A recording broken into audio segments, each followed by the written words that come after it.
good match, It was Matt. a fantastic match. I loved it. Absolutely. I was thrilled to see it. Really good play on both sides. Great play. Very Very exciting. good. Well, now we're here at the finale. The final for the September Commoner Cup. How exciting. That is extremely exciting. Friends, we have Jaime versus Marshall coming up to you right now. It's Kassai versus Kassai. So we're going to see a lot of similar things going on. So who is the better Kassai? It's the mirror match of the century right Mirror here match of the century. with the bottom tier. Folks, go ahead and hit that like and subscribe button down below, and we'll take you right now to the game. Oh, all right. And we see the roll happening. And there it is, everybody. We have the rolls. Let's see who's going to get that sacred first turn. Yep. So it looks like Jaime won the high roll there. So we're gonna see who goes first to see who lost what Jaime decided to do, if he goes first or second. But we do have Kassai versus Kassai. I'm excited for this one, Matt. I love a good mirror match, and Kassai is one of those crazy ones that I've only ever thought about before, but never actually seen. So this is going to be one heck of a match. It's going to be incredible. And what's fascinating about this matchup is Marshall is the winner of our last Commoner Cup that was placed on YouTube. But before we had the Commoner Cup on YouTube, we did have one before it was recorded, and Jaime won that one. So these are actually our two Commoner Cup winners battling it out. The contest of champions right here in front of us, everybody. Yeah, so I guess this Commoner Cup is a little bit more important, and they're both decided to bring Kassai. So I'm excited to be able to see what goes on, but I really do think that a lot of it is going to be based off of who goes first, who goes second. So I'm excited to see what Jaime decided here. 100%. Another big thing to keep in mind here is that a lot of it comes down to who goes first, who goes second, but then a lot of it also comes down to who draws the better hand. With the two decks running the same hero, and I haven't looked at the actual lists, but I have to assume that they're fairly similar in a lot of ways. Yes. It's really going to come down to who gets the card that they need at the right time and who can execute upon it. Likewise, it's going to come down a little bit to who plays the psyops better. If you can, if one can bluff your opponent into thinking that you have the reaction and scare them off a little bit, have them overblock when you don't actually have it. Then you run their hand out, you open them up for, the next time it comes up, well, I don't need to overblock, they probably don't have it. And then you do, or something along those lines. So especially, at this high level of play, we really see all of the interpersonal part of the game come into sharp focus. 100%. And what's interesting is Marshall is very used to that playing Lexi, right? And so he's already used to doing those mind games. And so I do think he might be better at the mind game portion of this. With that being said, it looks like Marshall is going first. So that means Jaime chose to go second. Something I'd like to point out is their equipment sweep is a little bit different. So we see that they have armor. On the other side with Marshall, he has iron wrought chest piece, and Jaime chose the Blossom of Spring tunic. And so that means that he can get a resource and Marshall cannot, but he does have the extra defense. Marshall does. So it's pretty fascinating. A little bit of a tankier Kassai build versus a little bit more of an aggro Kassai build, perhaps. Yep. Really interesting sort of dichotomy here in the deck building. Looks like we have the second Saber coming in now, and Jaime blocking. Yep. We see a full block on both sides. It looks like Jaime did prep for the reaction on that sword. So they defended with an attack reaction and then defended for 3, just in case there was one coming that way, which was very a smart play. Absolutely. With a deck like pretty much any warrior deck, you have to assume that the reaction is coming in. Sort of the whole, flow of the hero is based around getting that sword damage through. So anything that you can do to guarantee that is extremely powerful in these decks. Yep. We see a similar card get pulled out. We have Sharp and Steel. We see Hit and Run get pitched there. I believe it's a blue one getting pitched. With that, we now see the Saber coming in for 5. No go again yet. Oh, no. Scary. I wonder if Jamie's going to figure out a way to give it go again. Perhaps. Oh, man. Are we going to see a Blade Runner happen? Well, I mean, it is a Kassai mirror match, so if we don't see one at some point, I'm going to be extremely disappointed. I know. And there it is. Boom! As promised, ladies and gentlemen, we have it right here in front of us. Let's see how Marshall's going to react to that. He's going to be like, oh, no. Looks like Marshall took all of that damage. So we see 5 going to Marshall, and then we see another Saber coming in for 5, I believe. Man, really good round from Jaime, just pushing damage. Pushing. Push it. I think that's the song that goes with that. Please don't copyright strike us. I guess I could for that. I'm sorry. Redact. We'll put a beep in front of that. Yeah, exactly. Yeah. Everybody won't be wondering what we actually said. Guys, don't worry. It was just a lyric from a song from the 70s or whenever the hell that came out. No. With that, we are waiting. We are waiting patiently. It is a lot to think about because there is one resource floating. Jaime could be playing that mind game right now and have that card that is an attack reaction is just going to Arsenal pass, or it's just going to be a razor reflex to add to it. So is Marshall willing to take 8, or more than that? So we see a double block with armor. Oh, triple block with equipment. Yep. Blocking 3. Holding on to that hand. He must really like what he has in there. Yep. Oh, and we see a copper token get created. Very good. With that, I do think that Blade Runner was a blue, so there was no damage taken there. So, well, good turn there for both Jaime and Marshall. Marshall holding him off. Jaime really pushing that damage. Really interesting on Jaime's side. He sees the copper come into play. Not super useful generally down here in Commoner. Of course, can't run cards like Cash In or anything like that one would normally see, or things like Blood on Our Hands. So interesting to see him utilizing that copper. I wonder if he's actually using it or if it's just a measure of being like, I have a copper piece. Exactly. Yeah. We do see Gallantry Gloves get bursted. That means that this Saber is attacking for 3, which means you probably want to defend with 2 cards instead of 1, or it's going to push that extra damage over. We'll see kind of how that turns out here. I do like utilizing the Gallantry Gloves super early. I think it's the only time that Kassai is going to be able to do that against Kassai. But it just adds that extra mind game on this turn. 100%. And the better that you can do in the early rounds with a warrior, especially Kassai, who wants to move very fast and hit a bunch, the better off you end up being. Mm-hmm. Makes it much easier in the late game to squeak that damage through. Yep. We do see Outline. We do see a hit, and then we see the Refraction Bolters break, and then we have Outline Skirmish, Hit and Run, and another Blade, which means that this is attacking for potentially 7, or actually 9 entirely, if that's a red Hit and Run and a red Outland Skirmish. And we see Jaime triple blocking with equipment, just like Marshall did a moment ago. Let's see if we're going to get anything else, or if he's just going to take the rest of that. There could be a reaction. There is 2 cards left and 1 resource floating, and so it could be hitting big. And so let's see if a Razor Reflex or something along those lines coming. And no, it could have been waiting for a reprise.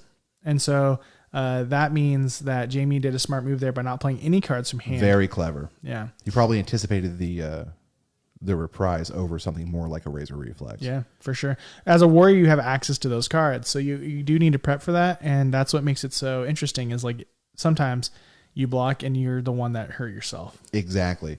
And really, we have 2 champions here playing one another, both here within Commoner and in the broader meta in general. Mm-hmm. Both Jaime and Marshall are just phenomenal players. So watching the 2 of them sort of go at it, anticipating each other's moves, trying to dance around each other and really get that damage through, this is an absolute masterclass in how to play this particular deck in this particular format, and I'm thrilled to see it. Absolutely. Same here. We have a block here. It was attacking for 2, but now it's attacking for 2 because it's not an attack card. But yeah, we have a full block here. Marshall coming in with the block. Jaime calculating his next move. Looks like another Blade Runner. Yep. So it's going to come in for 5 as far as I know. Ooh, plus. We're just stacking now.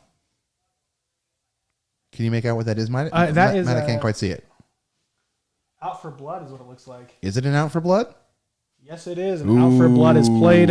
So that is attacking for 3 now on top of that. And that means the next weapon attack, because it's reprise, is going to get another +1. So that means this next one has +4. So it's attacking for 6. No go again. Another good big damage turn from Jaime here. Looks like Marshall's going for the block. Do we have the reaction? There could be. There's still a resource floating. Plenty to play a razor. What do we got? Stroke of Foresight. There we go. Yep. So now there we see another reaction, and that gets +3. So that is hitting for a big damage. I think Marshall just took 9 as far as I'm concerned. 9 damage. That's a ton to take in a single turn. Yep. And of course, he could have blocked more, but he's already blocked with a couple of cards, and really, Kassai needs something to pitch in order to get that first Saber attack off. Otherwise, your whole turn is just wasted. Absolutely. And that's what makes the Blossoming of Spring so interesting for Kassai, because if anything, even if you have no cards, you could break Blossom of Spring and be able to attack with both your weapons for 4 damage. Guarantees that you continue to push, that you continue to do a little bit of damage, or fatigue out your opponent just a little bit more. Yep. We see a Blade Runner come into effect here. So hit for 2, Blade Runner. Go down. And then let's see. Yep, just straight following it up with as their saber. Let's see what Jaime does in response to this. Attacking for 5. Probably going to go in for at least a partial block, I would think, right? There's also another resource floating. And so we do know that it could be that reprise card again. We do see Fate a Foreseen. So we'll see what that is. I think that came from Arsenal, right? No, we do have the reprise. We have the Iron Sign response plus 3. So we are going to see it do a total of 4 damage to Jaime there. Very good. Really interesting to see the two different decks going against each other. Marshall is definitely playing a little bit of a smaller deck, a little bit wider, a little bit tankier. He's really there to do a little bit more blocking, take a little bit more damage, and sort of move a little bit more slowly, let Jaime wear himself out a little, really rely on those reactions. Where it looks like Jamie's just going full bore, smack, smack, smack, smack, smack. Absolutely. And what's interesting too is their life total is very, very close. Like this is definitely just a tug of war game until the very end. Could absolutely go either way at this point. Yep. We do see Outland get pitched there, so we could play a Driving Blade, which gives it go again automatically from the beginning and adds plus 3. So that means this first attack is going to have plus 5. With 1 resource floating, it's going to cover just that 1 sword. So.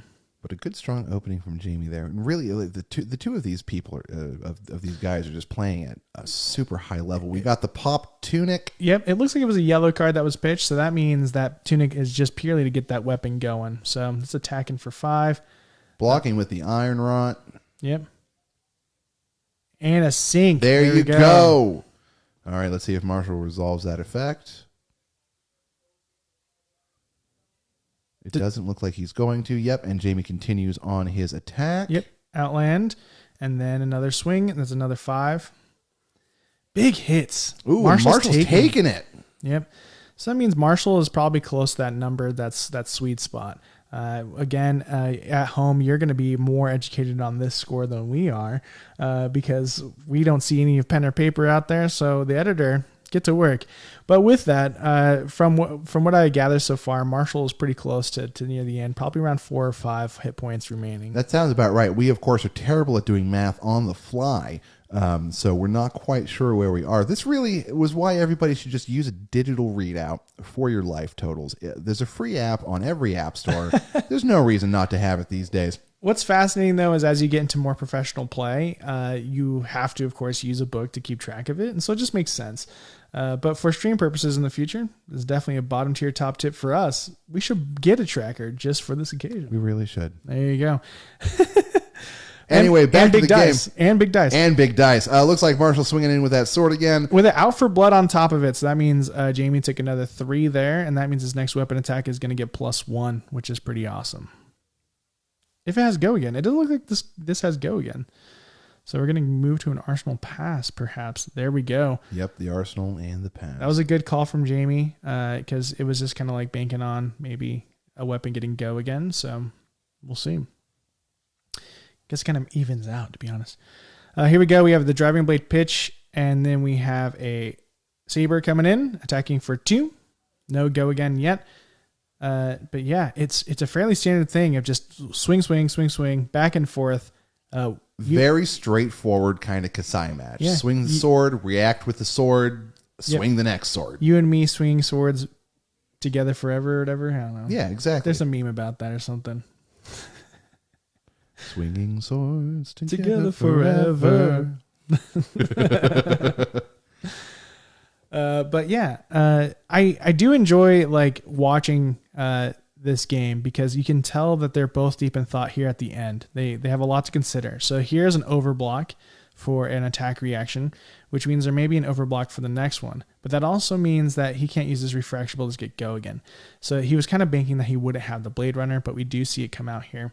We are going to see another swing from the sword, and it's probably going to be coming in for about like 5 or 4. I can't tell if it's red or yellow, but I believe it should be 4 now. I think the reds are taken care of. Let's see if Marshall has a response. Yep, to coming in this. for 4. If he blocks twice, there is no resource floating, so that's going to be safe for him. So even if he overblocks, he better hope there's no Iron Song response, and that will be what it comes down to. So we see overblock, blocking for 6 for the 4. And let's see if Jaime has it. And we're going to see an Arsenal pass. There we go. I do think the block is perfect. I do think that's an attack reaction. And so that card is going to be there to maybe cause panic for Marshall for the rest of it. Marshall must be very, very close away. Right to be able down to have done at that last couple of health. To be that on top of overblocking, to do it both times, burn your entire hand, especially in this matchup, with no ability to generate any other resources to burn that entire turn to keep yourself alive from the attack reaction.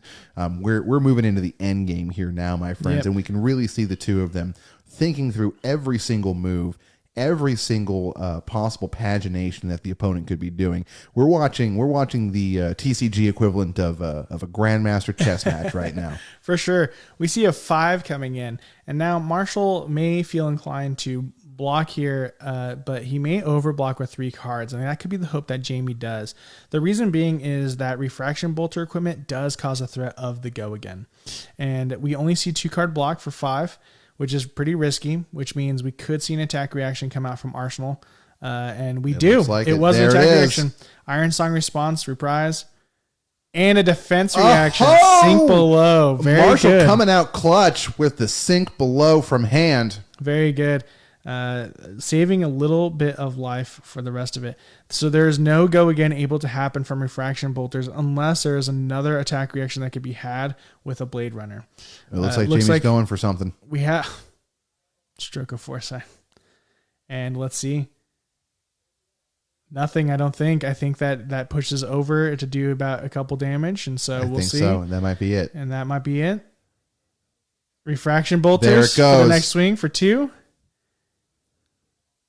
There's the swing. What do you got, Marshall? And a block. He must be barely hanging on. I think he was just a little bit up than we thought. So I think he took 2 damage there. This might be the final hit point. This might be the final hit point, which is very scary. Gallantry Gold still has not been chipped away. So Jamie's in a little bit better of a position, Right. even if he didn't have the momentum right now, even if Marshall wasn't forced to skip his turn. Jaime is still just a little bit ahead with that equipment, with a couple of coppers on the field. Oh, man, and coming Driving in blade. again with Driving Blade, swinging that saber. Let's see if Marshall has a response. 5 go again. No resource floating, but there is 2 cards in hand, which means there could be something there. We've got the double block we're from blocking Marshall. 6. Let's see. And we see the reaction of Out for Blood. There we Good go. game. Goes to Jaime. That was just expertly played. There wasn't much Marshall could do, in my opinion, at the very end there instead of what he was able to do. And it was just kind of, I'm living as much as I can until I can have a turn, because Jaime could have flubbed and not gotten an attack reaction, and that would have been a totally different the game ending right there. So very well played. I think it was expertly played by both players. Let's break it down more in the studio. We'll see you back there in just a second. We are back. The finale. What a match man. that was. The mirror match of the century. That is what the world is saying. Of course. Absolutely. Or at least this little corner of it. Kassai versus Kassai. Jaime versus Marshall. 2 of the greats of our area going at it in potentially the best format of this game. Commoner, right? Absolutely. Congrats to Marshall for making it up there to be the top 2, but congrats to Jaime as well. We're excited for you to be the Commoner Cup champion again, so congratulations. Absolutely. It was really great to see. We have our first repeat champion, Yep. which is really interesting. And even more than that, seeing the differences between the 2 players, how they played and how they built their decks, really fascinating. I honestly think this is the one match we could say it came down strictly to the die roll, Absolutely. because I feel like it was just expertly played by both players to the extreme, preparing for attack reactions from Marshall's with defense. It was just great. Definitely. There really wasn't too much that either of them could have done differently with the situation that they found themselves in. Really good planning and strategy on both sides, but we see that the little bit more aggro version of the deck that Jaime had ended up squeaking it out in the very end. It's amazing. Well, guys, this was the Commoner Cup. We do this every single month at our Every local. single month. Yeah, every third Tuesday we get together and we play at Olympus Games. So shout out Olympus Games. Thanks for letting us host it there. But if you ever want to join us and you're in Arizona, come participate in the Commoner Cup. That'd be We'd awesome. love to have you. Tell them the bottom tier sent you, and I don't know, we'll have a prize or something. Yeah, we'll have raffles, prizes, all that type of stuff. So every month, get ready to watch these videos. It's going to be awesome, right? It will be phenomenal. And guys, please don't forget to hit that like button, hit that subscribe button, and gently caress that little bell so you get notifications when our videos go live. The more you engage with the content here on this channel, the more content we will be able to make to cater to your particular desires. Absolutely. So guys, I am Greg. I am Matt. We're the bottom tier, and thank you so much for being here with us for Commoner Cup. We'll see you next time. Woo! Woo!